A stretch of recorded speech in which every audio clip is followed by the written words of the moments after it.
Ready start.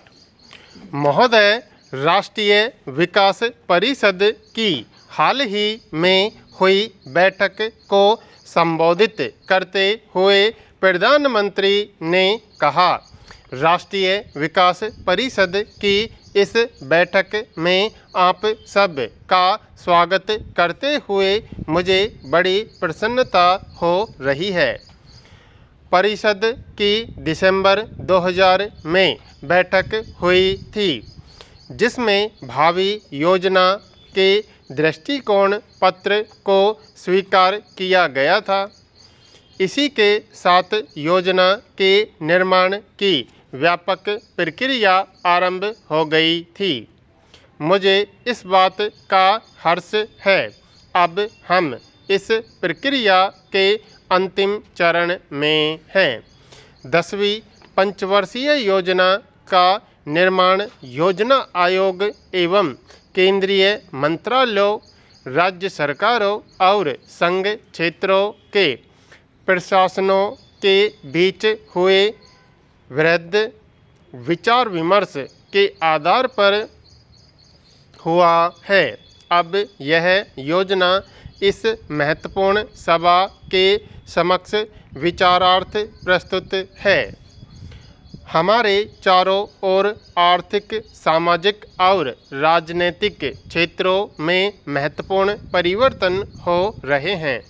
बाजार की शक्तियों एवं उदार नीतियों से संचालित विकास के एक नए प्रदर्शन का उदय हो रहा है।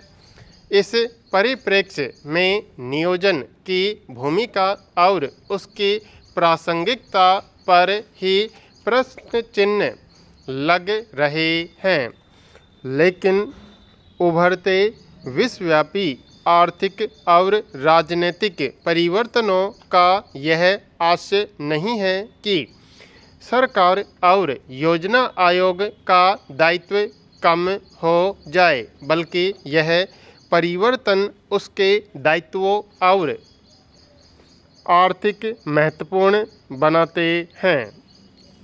राष्ट्रीय विकास परिषद की पिछली बैठक में मैंने देश के लोगों के सामाजिक, मानवीय और आर्थिक विकास में नियोजन की महत्वपूर्ण भूमिका पर बल दिया था।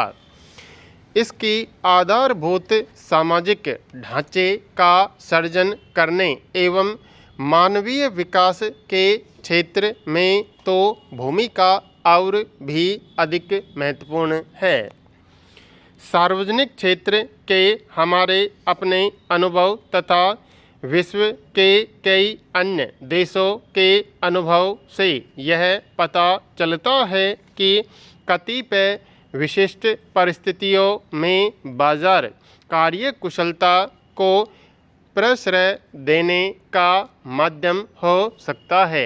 हम सभी को बाजार की इस भूमिका को स्वीकार करना चाहिए, लेकिन इस देश की प्रगति और विकास को केवल बाजार के तंत्र के भरोसे ही नहीं छोड़ा जा सकता। अपने लोगों की न्यूनतम आवश्यकताओं की पूर्ति के लिए हम केवल बाजार पर ही निर्भर नहीं रह सकते। सभी को शिक्षा और स्वास्थ्य सुविधाएं हम बाजार द्वारा उपलब्ध नहीं करा सकते। हमारी निर्धन ग्रामीण जनता को बाजार अकेला रोजगार और जीवन यापन के लिए पर्याप्त मजदूरी की गारंटी नहीं दे सकता।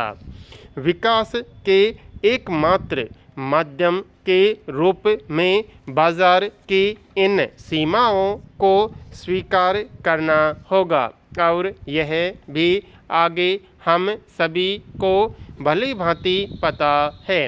अतः इन सीमाओं से पार पाने के लिए हमें कोई और रास्ता अपनाना होगा और यह रास्ता केवल राज्य द्वारा हस्तक्षेप का ही हो सकता है। अतः नियोजन की भूमिका कई क्षेत्रों में महत्वपूर्ण बनी रहेगी। इन क्षेत्रों में आते हैं व्यापक आर्थिक प्रबंध, आधारभूत सामाजिक ढांचे का निर्माण तथा निर्धन वर्ग के हितों की सुरक्षा, मानवीय विकास, बाजार का तंत्र क्रय शक्ति से समर्थित मांग और आपूर्ति के बीच संतुलन बना सकता है, लेकिन इस क्षेत्र में भी यह आवश्यकता और आपूर्ति के बीच संतुलन स्थापित नहीं कर सकता।